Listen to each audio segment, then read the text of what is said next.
very clean. There's no plastic waste here. Either here, here, or here.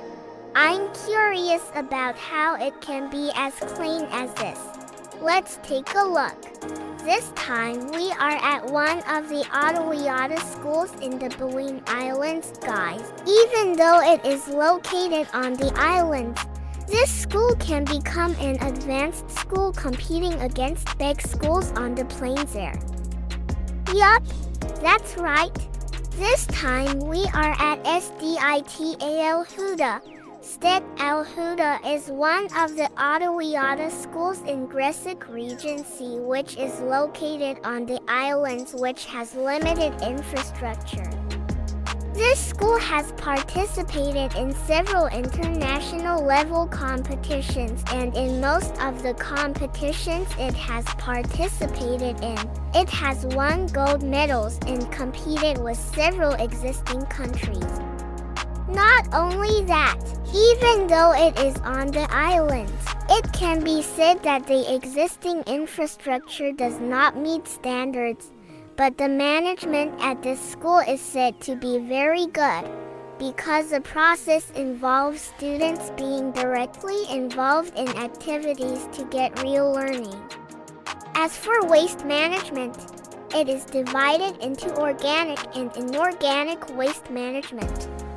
Organic waste itself is managed by dividing it into two parts.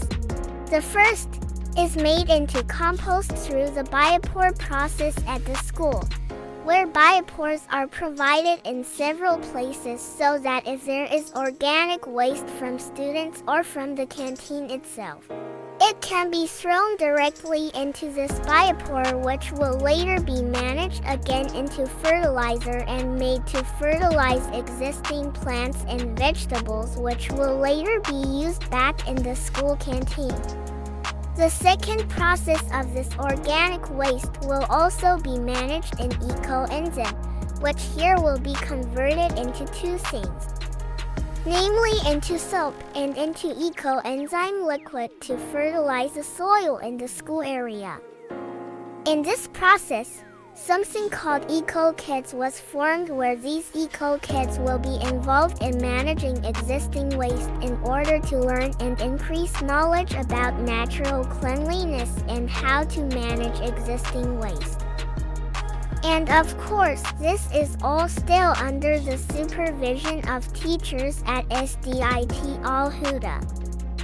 Heading to the second, inorganic waste management, which is also divided into two parts. Some are turned into decorations and some are sold to earn money, to be used as classroom decorations, which will later be used in art lessons in class, where they are taught about creations using the rubbish found around them. Some are made into decorations, some are made into plant pots, and so on. For what we are selling it with TPST3RR, which has collaborated with one of the villages in Bawean, which is in Tigu village. Here the children are also sent directly to teach them about the weighing process and how the weighing transaction is carried out at this waste bank. And in this process of managing plastic waste, we first encourage each class to collect waste for their respective classes, which will later be recorded by appointed members who will record the waste that has been collected.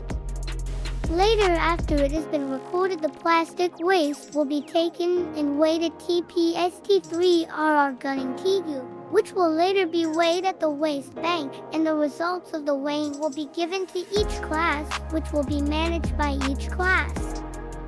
The teachers here are also very supportive and really help their students regarding how to respect the surrounding environment, how to process waste, and so on.